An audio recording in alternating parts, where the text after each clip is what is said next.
Okay, so in this talk, we'll be studying the following two fundamental and unrelated algorithmic problems in high-dimensional statistics. So you're given an input matrix A, n by n, symmetric, and a parameter beta.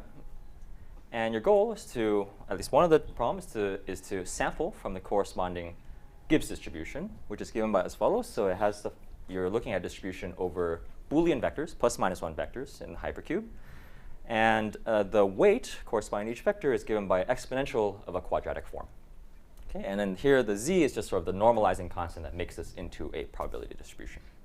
Okay? So this is the sampling problem. And the corresponding counting problem is to just compute that normalizing constant. Okay?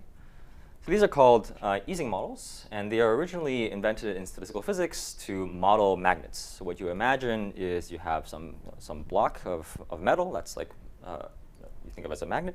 And you think of it as consisting of billions or trillions of tiny little particles which themselves behave as little magnets. And your block of material sort of globally behaves like a magnet if all of these little particles sort of align in their north and south orientation. Okay.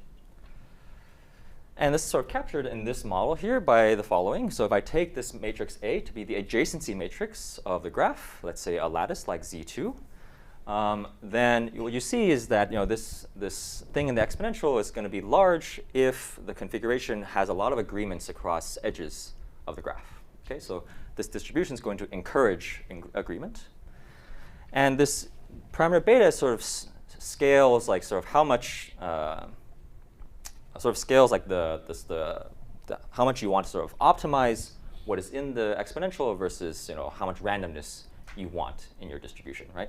So if I take beta to be very, very large, like to infinity, then this distribution is going to concentrate mass on sort of the maximizers, so the configurations like all plus 1 and all minus 1. And if I take beta very, very small, near 0, this distribution would be very, very close to uniform, okay? So which has the maximum amount of randomness.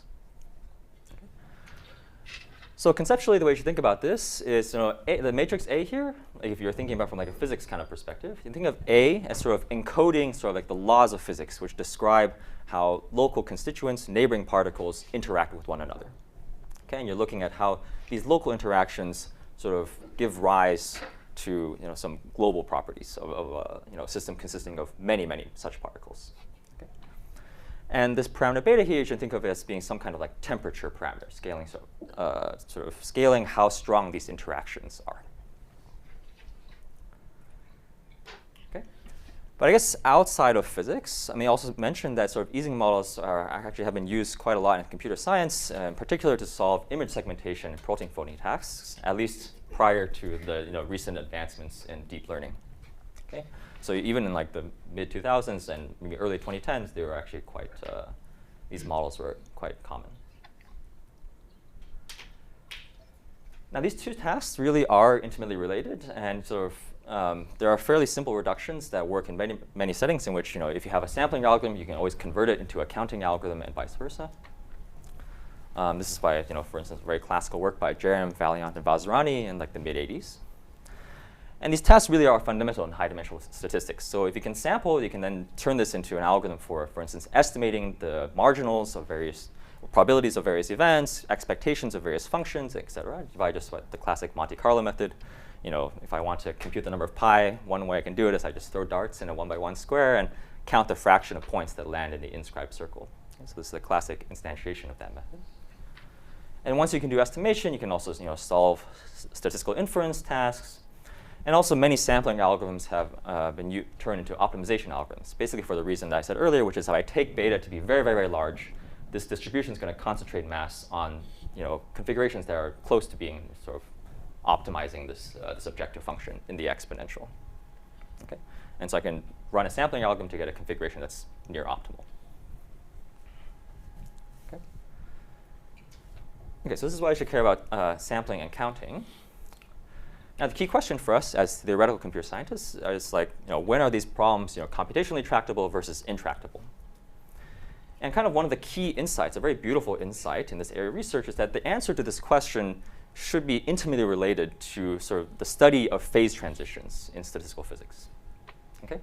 So if we come back to this example of magnets, okay, where I take A to be the adjacency matrix of a graph like the integer lattice, So there's this like famous physics experiment conducted by Pierre Curie in the early 1900s, where what he did is he just took a magnet and he heated it up. And what he observed is that there was this critical temperature at which the magnet suddenly loses all of its magnetic properties, kind of very similar to a phase transition you find between like liquid water and ice. Okay? And what you find is that this is also what you see in like this ferromagnetic easing model. So what if I take A to be the adjacency matrix of a graph, then if I vary this inverse temperature beta, you'll find there's a transition point beta critical at which a typical sample from the distribution suddenly changes in its properties. It looks fundamentally different. Okay? Basically, when beta is very small, below this transition point, a typical sample is going to be very, very random. It's going to look a little bit like white noise, basically because the distribution is very close, in some sense, to the uniform distribution. If beta is very large past this transition point, then you're going to see a lot of alignment because the distribution is really preferring to optimize what is in this objective function, or what's in the exponential. Now, why might this indicate a change in computational complexity? So if you again think about it from like a physicist's perspective, you imagine that this system is also evolving in time. It's evolving according to, let's say, some Markov chain. And past this phase transition point, what you'll find is that this Markov chain is going to go from rapidly mixing, when beta is less than this critical point, to very, very slowly mixing after this critical point. Okay? So I mean, kind of intuitively, just think of like, if I want to like dissolve salt in water, for instance, it's much easier to do that in hot water than it is to do in cold water, and basically impossible if I'm trying to do it in solid ice, right? So that's kind of these phase transitions are going to have consequences for whether or not very natural dynamics will reach equilibrium efficiently. Okay. And kind of amazingly, in many instances, these kinds of slowdown in dynamics has been turned into actual like phase transition in computational complexity. So to give you an example, so suppose now I take A to be the negative of an adjacency matrix of a graph. Okay? Negative just because I want the quadratic form to be the size of the cut encoding, and every plus minus one vector is basically the same as like a subset of vertices. And it turns out that if I look at the quadratic form, it's going to look like the cut size up, and then maybe you add like a constant to it that doesn't depend on the configuration. So I take the matrix to be this, negative of the adjacency matrix of a graph. Then note that if I take beta to be very, very large, the distribution is going to concentrate its mass on the maximum cuts of the graph, which is a well-known NP-hard problem. And you can turn this into a transition in computational complexity for sampling and counting. So there's a beautiful sequence of results which showed that there's a precise critical point, beta c, at which a phase transition occurs.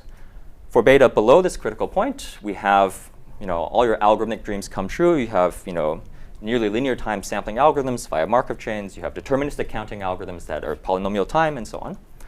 And the moment you go beyond this transition point, it just becomes NP-hard. Okay, so it's not just that dynamics slow down, but you just don't have any algorithm unless you believe P equals NP.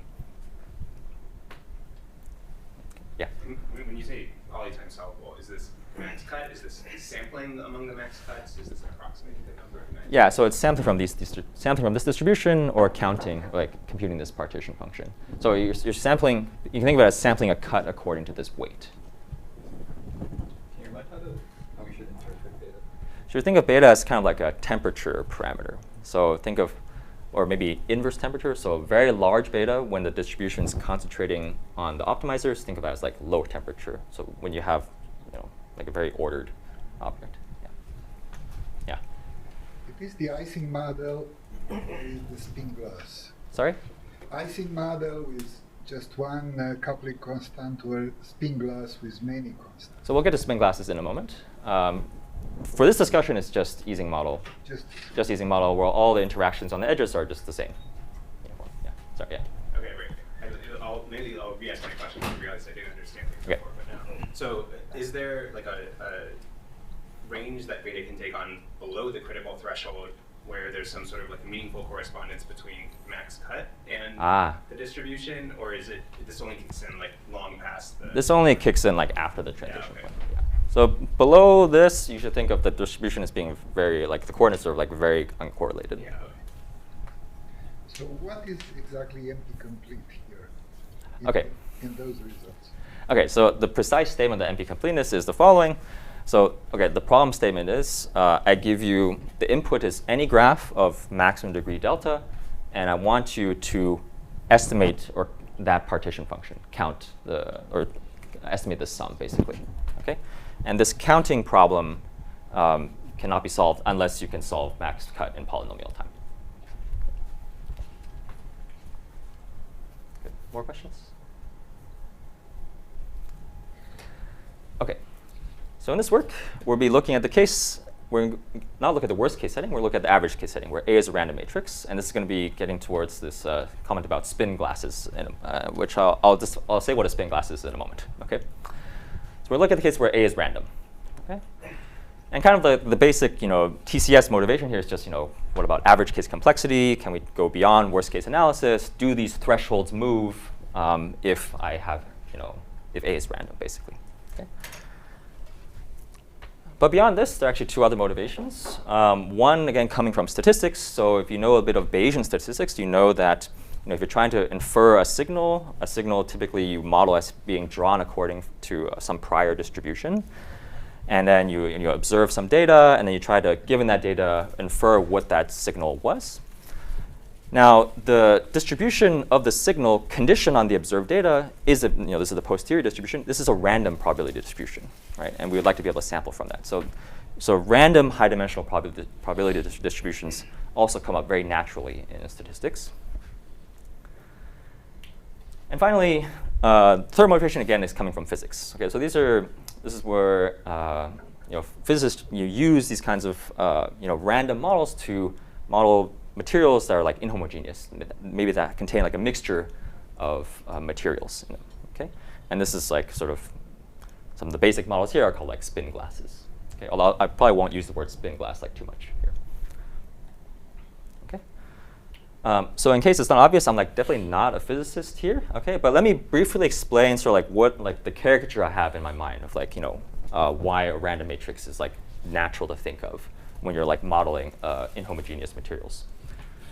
Okay, so imagine you have a magnetic alloy, okay, consisting of like two different metals, like neodymium and iron. Okay, and again, in my model, I'm going to be placing these particles on the vertices of like some lattice, okay, like Z2. So we have these two different types of metals. And now the interaction between neighboring vertices is going to depend on like what type of particle is occupying the endpoints of this edge, right? So depending on if, let's say I'm looking at this edge, I and J, if the edge I and J, if these two vertices I and J are both iron, they might be given some interaction. Okay, I'm just putting, I'm making up some numbers here. These are definitely not realistic. Okay, but maybe if I have two iron atoms, there's some interaction. If they're both neodymium, have some different interaction, and so on. Okay. Now, when I create this magnetic alloy, right? I'm like mixing these. Presumably I'm like melting down these two metals and like mixing them up somehow, and I don't really get to like curate like which vertex gets which metal atom type, right? So I just think of it. I'm just dispersing these metal atoms like randomly, right? And so because the vertices are randomly occupied by iron or neodymium, each edge is going to be essentially given a random interaction. Basically, you choose randomly amongst the numbers on that list. Yeah? Are you assuming all these interactions are locally defined for each edge? Yeah. So, right. Yeah. Okay. So this is like where you get like a random matrix A out of this. Okay. And actually, a very simplified mathematical model of this is a very famous one. It's also known as the Edwards-Anderson model, where the edges of the lattice are just assigned independent Gaussian weights. It turns out analyzing this model is like extremely difficult, like both mathematically and computationally. And so to simplify things even further, physicists sort of remove the geometry of the lattice entirely and just put a random Gaussian interaction between all pairs of vertices in the graph. So I'm just looking at the complete graph instead of the lattice. Okay? And this gives rise to a very famous model called the Sherrington-Kirkpatrick model, or the Sherrington-Kirkpatrick spin glass. Okay? So this is like comparatively easier to the Edwards-Anderson model, but studying this was also like, again, a multi-decade-long research program. Let me just highlight some of the crown jewels of this. So very famously, Giorgio Parisi, he's a physicist, he computed a formula for the so-called free energies, so the log of the partition function, whereby I have an expectation on the outside over the choice of the random matrix, and I take the limit, the large N limit. So I take the system size going to infinity. Okay, and in large part for this work, he was awarded like the 2021 Nobel Prize in physics just for doing this. And subsequently, this formula was actually mathematically proven rigorously by Michel Talleyrand. And in 2024, he was awarded the Abel Prize in part for this work. Excuse me, can you remove that label? Oh, sorry. I guess this meeting is being. I guess. Oh, it's gone. Okay. If I open it again, will it appear? There you go. Okay. Thank you. Sorry. Okay, good. Good. Yeah. And so when you say I could give a he just gave a formula, he did not justify it, or Yeah, so they have some like very non-rigorous methods to like. I see. In some sense, I shouldn't say guess, but like, yeah, it's Yeah. like these are some crazy things. But, okay. And then they like computationally check that it checks out for the most part, or no, it's just kind of like iffy math. Iffy math. Let's put it that way. I don't know the entire story there, so I don't want to like, yeah. Maybe there's like more justification for it, but yeah. So Okay. what is the limit? Do you have a formula? Okay, the formula is, I mean, okay, for beta less than a certain critical threshold, there is actually a fairly simple formula that I can write down, like it's very explicit, like something like a quadratic. For beta larger than this threshold, it takes the form of like a one-dimensional optimization problem over probability measures, and it's not easy to write down. Okay, but it's like explicit in the sense that it's like one-dimensional. So like at least in principle, you can like, run computationally, analyze it. Okay, so this is what the physicists got. And there's in general like an enormous effort in like the mathematical physics literature trying to give these kinds of like formulas for the expected log partition function. Now, one thing to note here is that what those formulas entail is an estimate of the expectation of the log partition function up to a little O of n additive error. So this log of the partition function sort of scales linearly in n, and they give estimates up to additive little O of n. Okay? So sort of the TCS goal here is going to be we want high accuracy, so arbitrarily prescribed additive epsilon error. And also we want to compute it not just in expectation over the random choice of matrix, but with high probability. So we're going to ask for something much more stringent than what the physicists asked for. Okay? Okay, but at the expense of like it not being like a formula, but like an algorithm to like compute. Yeah. So why is this the TCS goal as opposed to the physics goal? It's just because it makes sampling and counting type things work, or? I guess like somehow. I guess like okay, maybe it's just me, like as TCS researcher, but like somehow like asking for things with high probability, like it's like kind of a little bit closer to like worst case analysis. Like it's like a more stringent requirement that's like, I guess it's more natural for me to come up with. But I mean, you could definitely ask the question of like, can we also like compute that guy, like the expectation, like better than little O of n? But that's not what we're going to study here. Okay, so kind of similar to the picture in the worst case setting, this problem is also going to turn out to be intimately related to the study of phase transitions. Okay, so it turns out for the Sherrington-Kirkpatrick model, a phase transition occurs precisely at beta equals 1. And we'll see later like why the transition occurs at beta equals 1. Okay? But it is believed that for beta beyond 1, there's no efficient algorithm for counting and sampling.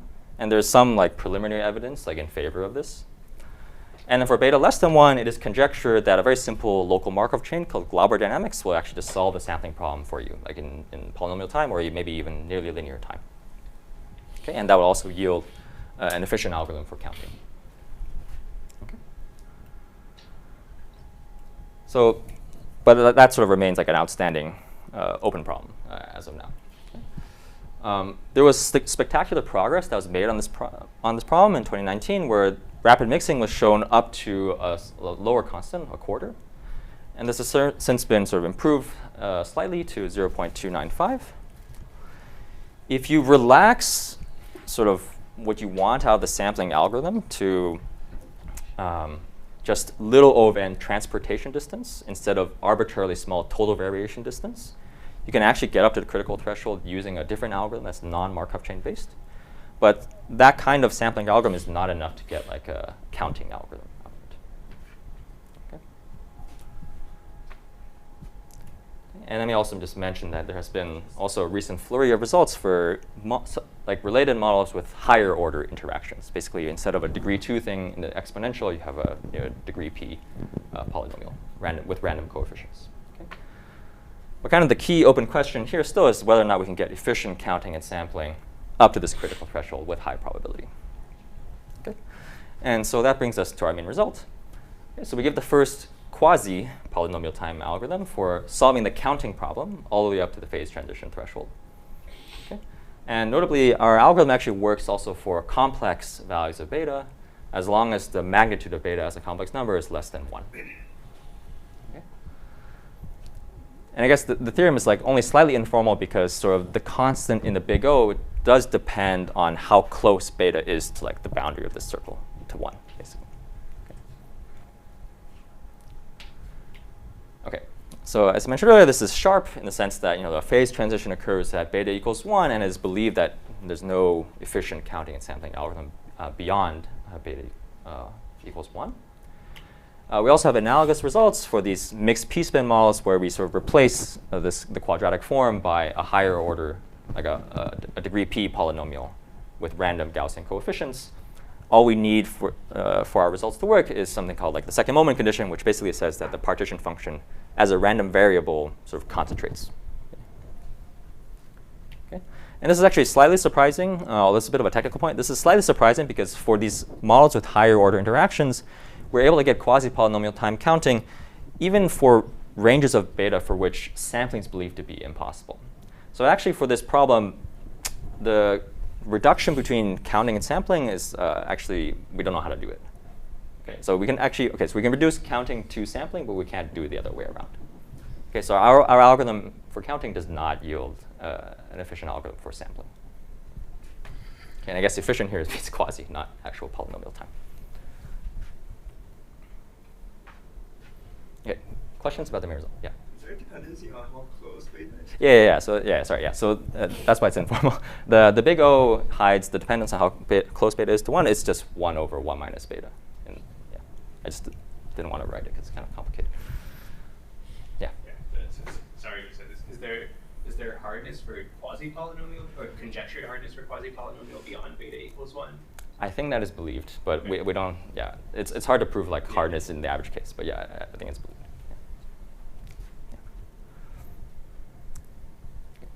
More questions?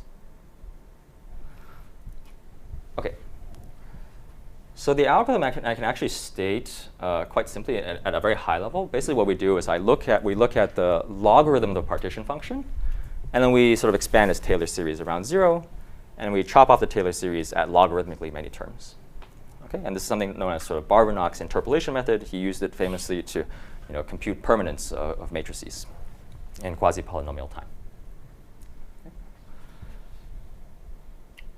Now, before we discuss like why the Taylor expansion, even converges, why it even exists, and why logarithmically many terms are sufficient, let me first just say very briefly that we can compute the coefficients of this Taylor series, at least so we can compute the kth coefficient in n to the O of k time. Okay, and the reason for that is just because that the kth coefficient of the Taylor series can be written in terms of the first k moments of this random variable, where sigma is a uniformly drawn plus minus 1 vector. Uniformly drawn just because I'm Taylor expanding around beta equals 0. And when beta equals 0, the distribution is uniform. There are no interactions whatsoever. Okay, so maybe just I'll show you just a quick example. So if I take the first coefficient, the first derivative of the log of the partition function, Well, if I differentiate the log, I'm going to get the derivative of what's inside the log divided by what's inside the log, right? And this thing, if you just write out what it means, it is literally just the expectation of this random variable for a uniformly chosen plus minus 1 vector. Okay. And maybe similarly, if I take a second derivative, I'm going to get out the variance, it turns out. Okay, and more generally, if I look at the kth coefficient, this is something called the kth cumulant. And again, it can be written as a combination of the first k moments of this random variable. Okay. And so, and the reason it can be computed in n to the O of k time is just because, you know, this thing is a degree 2 polynomial in sigma, right? If I look at the kth moment, that gives me a degree 2k polynomial in sigma. And so, and I just need to, I can expand that thing out as I have n to the 2k terms. Each term has, you know, its coefficient is just some product of some entries of g. And I can always take the expectation of a monomial in sigma if I'm taking an expectation with respect to the uniform distribution over plus minus 1. Right? I have a lot of independence. I can just compute things very explicitly. Okay, so that's why we can actually compute everything in n to the O of k time. Right? And so if you believe me that only logarithmically many terms are sufficient, then that's the quasi-polynomial running time that I have in the theorem. Is this OK?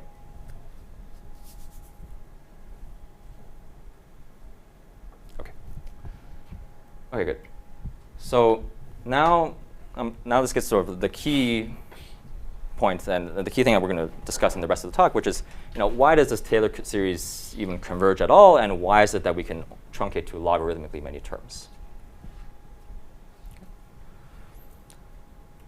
And this brings us just to our key technical theorem, which is we show that with high probability over this randomly drawn matrix A, or G, the partition function is non-zero in the entire unit disk, complex unit disk.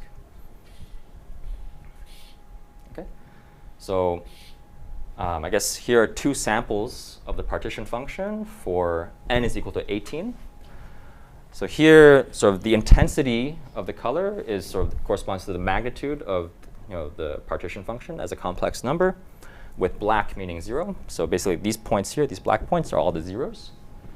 And the color represents the argument, or the angle as a complex number in the yeah.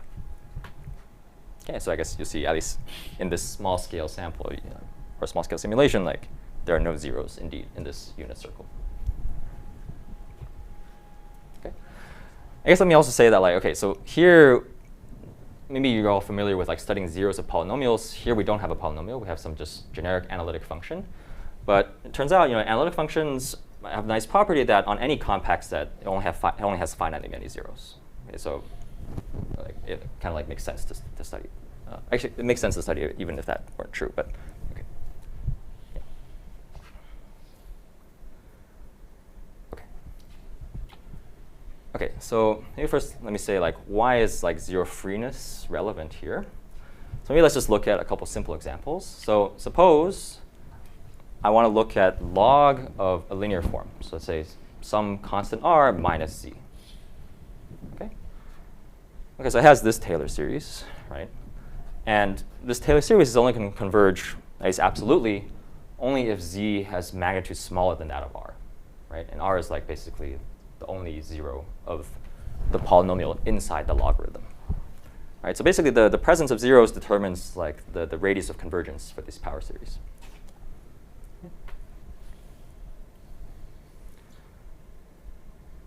And now suppose, maybe let's go a little bit further. Let's suppose I have a generic polynomial p, right? Again, if I compute this Taylor series, I just basically sum up the Taylor series for the log of each of the terms corresponding to its coming from its factorization. And this thing is only going to converge absolutely, again, if z has magnitude smaller than that of the smallest root. So let's call it r star. Okay.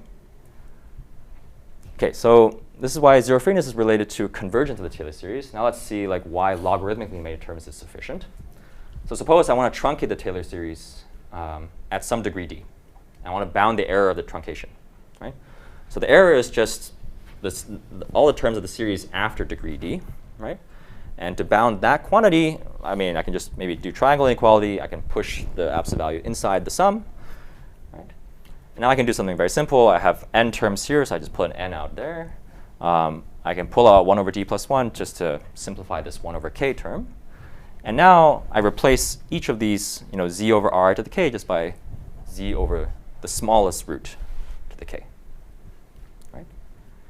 Which, up to constants, basically, you just think of it as n times something exponentially small in the degree of the truncation, right? Because z has magnitude smaller than that of r star, right? Z is in the radius, is within the disk or the radius of convergence, right? And so if I choose d to be of logarithmic order, I can get this thing to be at most epsilon. Is this okay?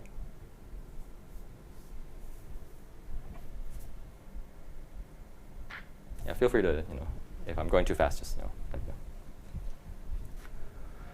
Okay, so this is like the mathematical reason like why you should care about zero freeness.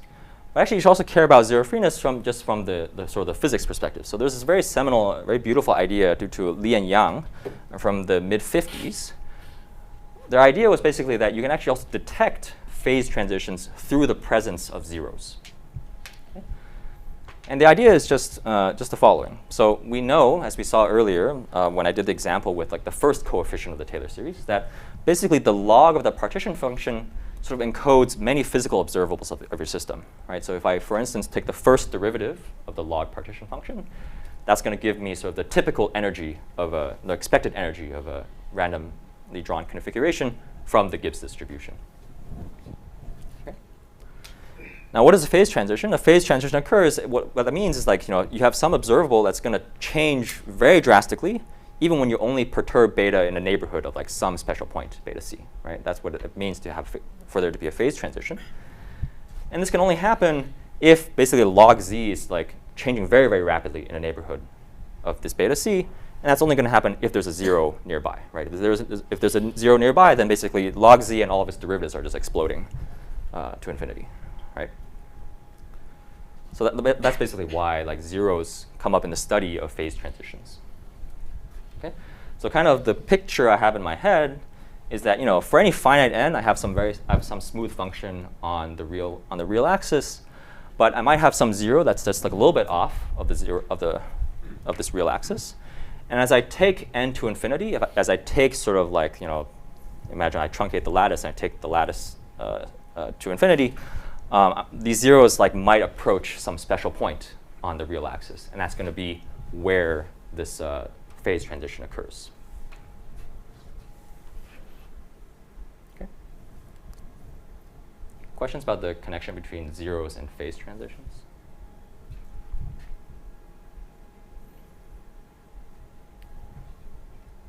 Okay, so maybe as an aside, I also want to mention that like there's a related and extremely beautiful theorem that Li and Yang proved in the context of this ferromagnetic Ising model that I talked about in the beginning, where I just have magnets that are like trying to align with one another, where they proved that actually the zeros lie only on the unit circle. I find this like it's an absolutely magical theorem. But it's in a slightly different setting where sort of the variable is not the inverse temperature, but something called the external field. But okay, that's a separate point. But I just want to say like that's an absolutely amazing theorem that I think you should all like learn about. Okay, so basically now my goal in the rest of the talk is to prove this theorem, this zero freeness result. I guess not quite. I'm going to prove something weaker. I'm going to prove that it only has a bounded number of zeros in the units disk. Okay? The full argument for zero freeness is actually much more involved. There's a lot more calculations. I don't want to show it. Proving this already just illustrates sort of like the key conceptual ideas behind the proof. Yeah.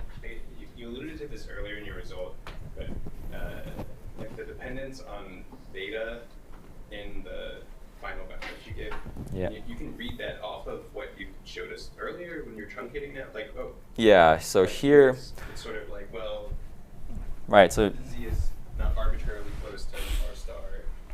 Right, so I guess we typically think of it as like, beta is like maybe some tiny constant, maybe away from 1, basically, and it's going to depend on the gap, and that gap is going to be what shows up here, Okay. right? And so actually, that gap is also what's going to show up like as a leading constant in this big O here. Yeah.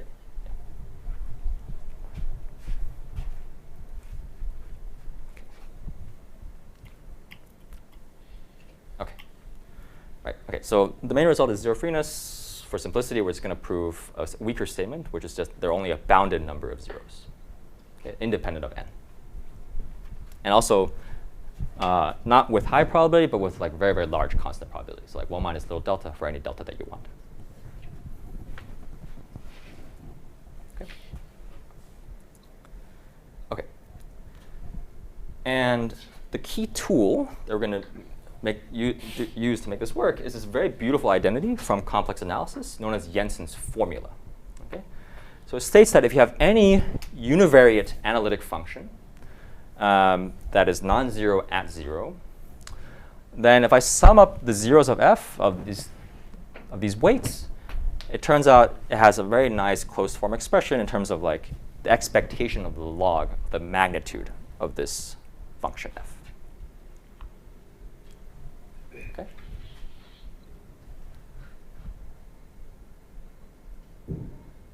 Okay. So this is like a very often used tool in the study and the analysis like random polynomials, and we were inspired by this nice paper of Eldar and Mehraban, who used this to study the permanence of random complex matrices. Okay. So I just want to take this complex analysis fact as a black box. Okay. So I want to use this formula to control the number of zeros of a function f. So here I'm eventually going to take f to be the partition function zg. So here I'm summing over some weights of the, like each zero has a weight. How do I get just the count of the zeros? Well, what I can do is I can sort of truncate the sum slightly. So if I look at a slightly smaller radius, little r, I can restrict the sum to the zeros that are in this slightly smaller disk. That's going to give me a smaller quantity. And then I can also replace the magnitude of the zero by just this smaller radius, little r. That's going to make all the weights smaller. So I can always upper bound the left-hand, or lower bound the left-hand side by the number of zeros in a slightly smaller disk times some constant. Is this OK? So all I've done is I've just truncated the sum to zeros in a slightly smaller radius disk, and I have also used a lower bound on these weights. Okay? Like these weights are like exploding as like the zero is getting close to the boundary of the disk. Okay, so now what I can do is I can just like move this to the other side, and if I take f here to be the partition function, I can also then throw in an expectation over this input matrix G. Right? So this is just moving the log capital R over little r to the other side, and now I can throw in an expectation over G. Right? And if I can bound this, then by Markov's inequality, I can also say that the number of zeros is not too large with large constant probability. Yeah. Can we like parse the right-hand side of the right-hand side? Fact, or sort of like okay. the implication of this fact for me? Yeah. Okay. So what should I think of this as corresponding to? Okay. So I guess in a moment I'm gonna like actually calculate what this thing is. Okay. But I guess the way, or like at least have a nice upper bound that's like interpretable. I guess somehow like this maybe like you can think of it as like sort of the complex analog of like if I just look at the log of the partition function again. So it's like somehow like the log partition function, not only does it encode, observables, like if I take the first derivative, I get the expected energy, but it also comes up in analyzing actually the number of zeros of this thing. If I look at complex values of this function. But I guess maybe the slightly difficult thing to interpret is the fact that I have absolute values here. But okay, I guess we'll get there in a moment.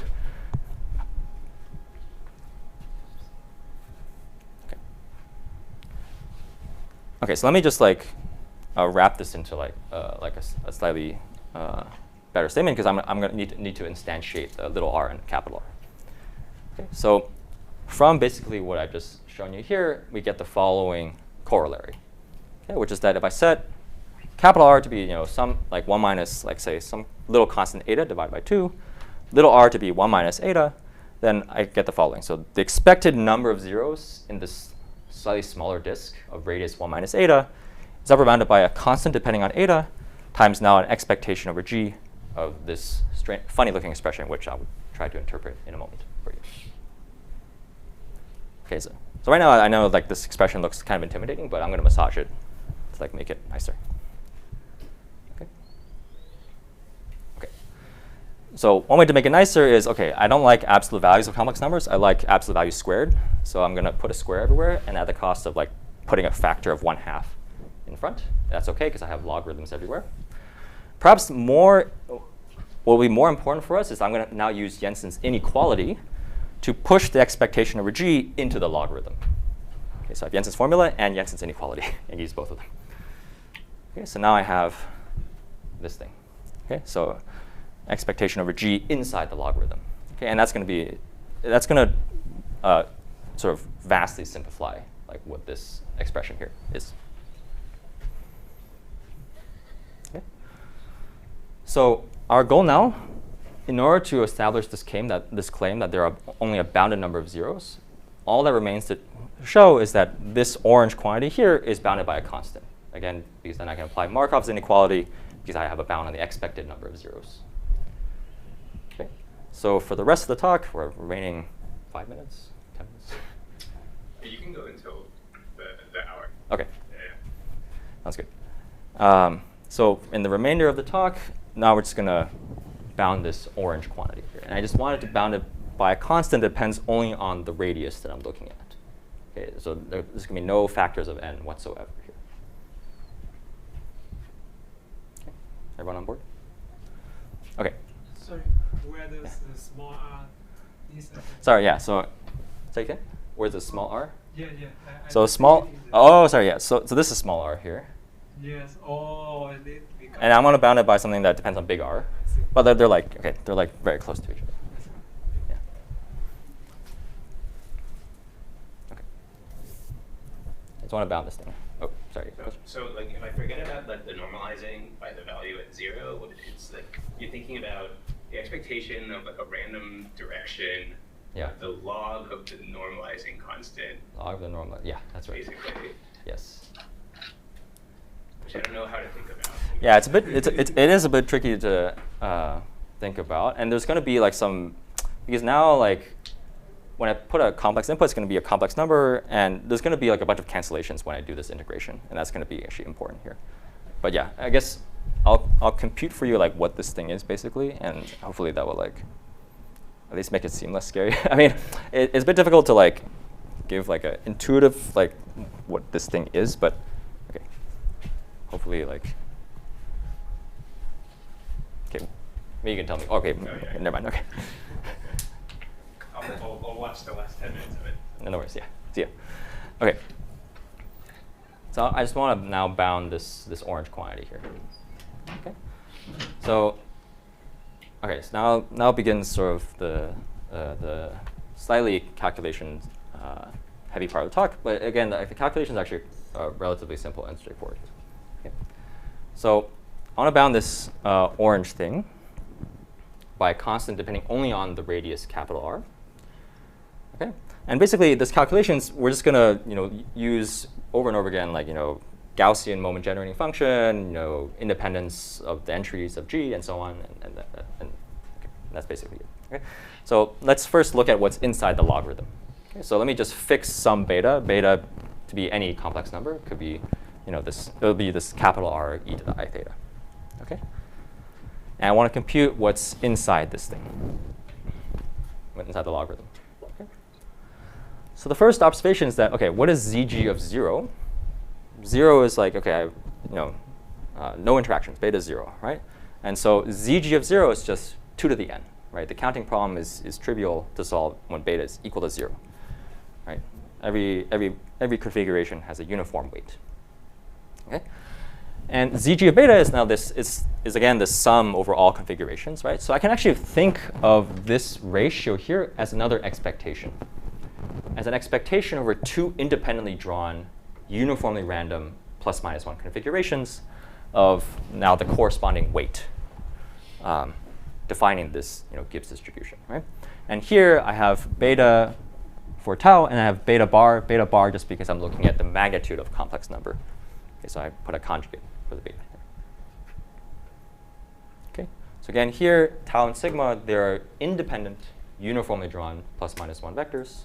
And that independence is going to make the calculation much more convenient or much easier. Okay, so this still looks kind of scary, right? But actually, it's not too bad because now I can exchange the order of the expectations, right? And now I'm basically looking at, so this thing inside here is basically a Gaussian random variable, right? Because each of these guys is just, these are like linear combinations of Gaussian random variables, right? These are linear combinations, the entries of this random matrix G. Right? So if I take expectation of exponential of a Gaussian random variable, I basically get its moment generating function, which is just now exponential 1/2 of the variance of that Gaussian. Okay, so this is just by moment generating function of a Gaussian.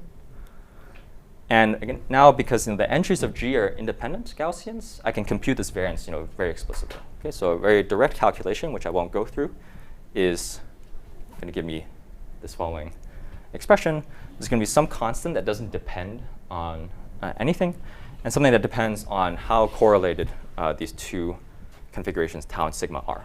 Right? I mean, it makes sense that there's going to be something that depends on the correlation between tau and sigma, just because if tau and sigma are equal to each other, these two things are like literally the same random variable with probability 1. And if they're very different, then these might have like very different values. Okay. Trust me that this will get simpler, easier. Okay. So one thing to notice now is, okay, I can pull out this constant factor that doesn't depend on anything, right? Another thing to notice is that this thing, sort of by symmetry of the hypercube, I can really just replace everything, like replace tau with like all ones. Okay, so now, and this is nice because I have some constant and I have something that, okay, looks slightly complicated, but it only depends on sort of how correlated sigma is with all ones. So this is basically like a one-dimensional function here, actually. Okay, and I guess I'll show you in a moment like how to actually bound this guy. Okay. Questions about this?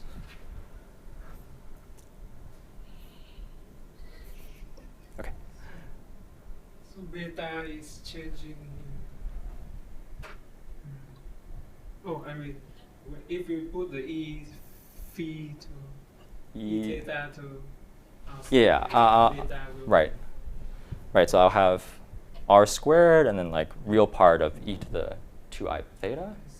That's going to be like cosine of 2 theta. I'll put that in a moment. Okay. So now, okay, so these two things are equal, and I'm going to, okay, that's just what I wrote in the previous slide. Okay. So before I bound this, let me first give like two interpretations of this second quantity here. Okay.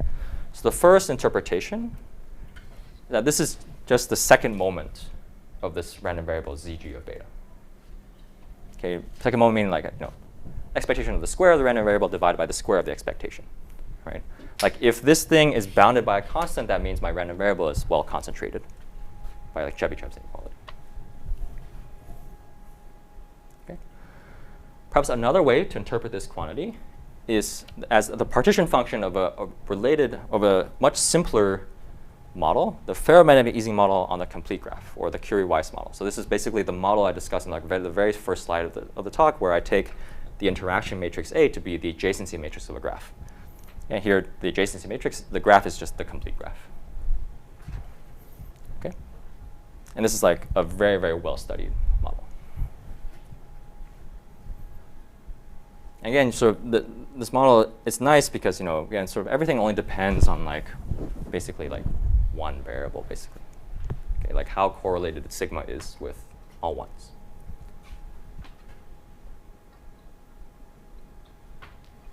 Okay. Okay, so now let's add back in the log and also the expectation over this random angle theta.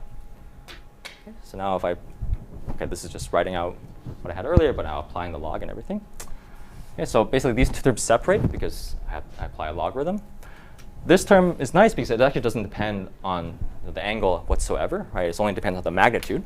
So this thing, you don't see any theta here whatsoever. This thing is quite nice because, well, I just have I just integrate the cosine of 2 theta over a randomly chosen angle. That's going to give me 0. So this is kind of like there are very nice cancellations when I look at this expectation over theta. So this term just completely drops out. Okay? And now I just have to show that this thing here is a constant. Okay? And this thing here, I've written this kind of suggestively because so this is like a sum of all the sigma i's, and I'm splitting this 1 over n as like 2 factors of 1 over root n. I'm doing this because now I can just use the central limit theorem, right? Or at least conceptually I can think of it as that, right? Like this thing is basically just a standard Gaussian by the central limit theorem. Right? So again, so this is really, again, heavily using the fact that this thing only depends on, it's like a one-dimensional thing. It's like only depends on one, yeah. Right? So rather than having a uniformly random configuration, plus minus 1 configuration, I just have to take an expectation over a standard Gaussian and looking at something that kind of resembles the moment generating function, except I have a square instead. Okay?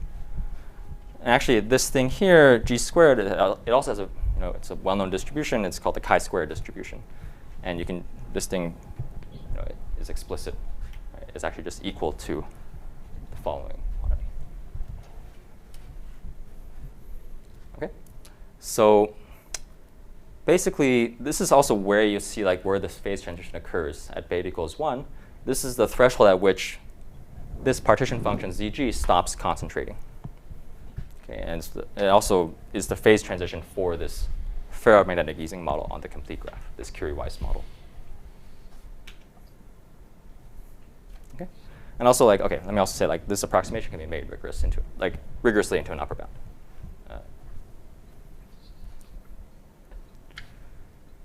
Okay, so that's it for calculations. So so let me just now wrap up the talk.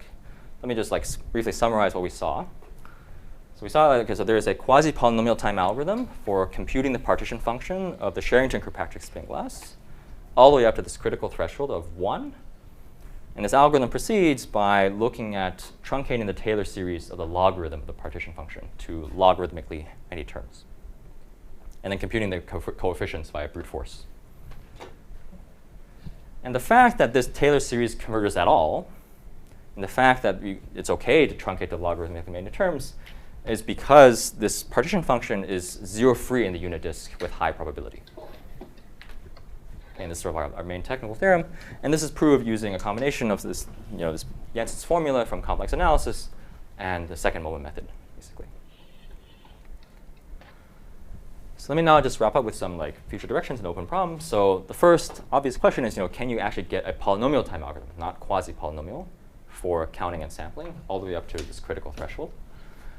And relatedly, can you show that actually a very simple Markov chain called Glauber dynamics mixes actually maybe even n log n time up to this critical threshold? Another line of research would be to understand what happens if I now look at sparse models.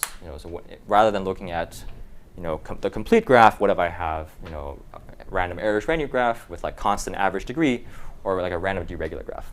And this will be sort of a step towards models, these more difficult models that have geometry, like the Edwards-Anderson model. This one's on the lattice. Okay. And maybe another question that I'm curious about, maybe a little more technical, is so can we give a sort of stronger evidence of hardness beyond this critical threshold? And is there a real gap between counting and sampling, at least for these models with higher order interactions? Okay. So yeah, I guess I'll stop here. So thanks for your attention. Are